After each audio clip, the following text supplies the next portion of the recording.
you're about to give a presentation and you're nervous, or you're about to get a feared lab result, you're anxious, or you're about to eat, again, overcooked brisket prepared by your mother-in-law, you're frustrated.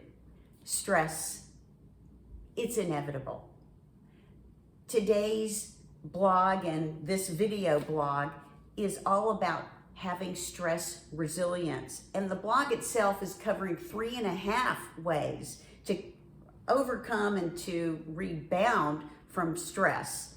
But today I'm only going to share one, and it's all three are from, and 3.5 are from this book, which I had the pleasure of reading this week. It's the Book of Joy, and it's written by none other than His Holiness, the Dalai Lama, and Archbishop Desmond Tutu with Douglas Abrams. They sat around for a week in India several years ago, chatting and talking about the obstacles to joy and how to reclaim joy in your life. And stress resilience is a big deal.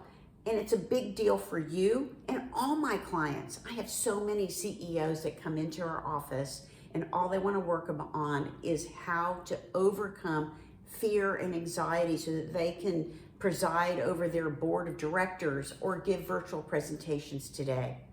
So for this blog, or for this video blog, just one of my 3.5, the rest are on the website. And that one I'm going to talk about is about perspective.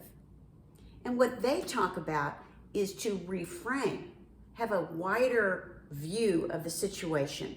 Let's say that you're driving along on the expressway and some lunatic driver comes right in front of you and cuts you off, and you barely avoid having an accident. Possibly you're doing a great loud presentation titled Road Rage. But what these two would suggest is that you reframe, have a broader perspective, and think maybe the driver and the passenger in the car are having an emergency and they're dashing off to the hospital to avert that emergency. And instead of having lots of colorful language for these two people, you can now even have compassion. So let's flip that into what works for you as a communicator and as a respected leader.